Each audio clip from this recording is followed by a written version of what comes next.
Uislamu haukubaliani na mauaji ya aina yoyote ile, kwa silaha yoyote ile, kwa sababu zozote zile, kwa kisingizio chochote kile. Atakayetoa roho ya mtu mmoja imekula kwake siku ya kiyama.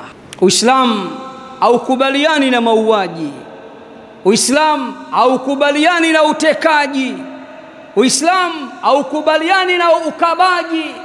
Uislamu haukubaliani na ubakaji. Uislamu haukubaliani na unyanyasaji.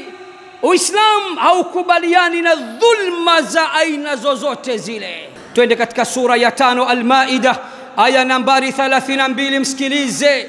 Wallahi na wachallenge walimwengu wote, na zichallenge dini zote, na challenge vitabu vyote vinavyoitwa vya Mungu katika ulimwengu wa sasa. Nipe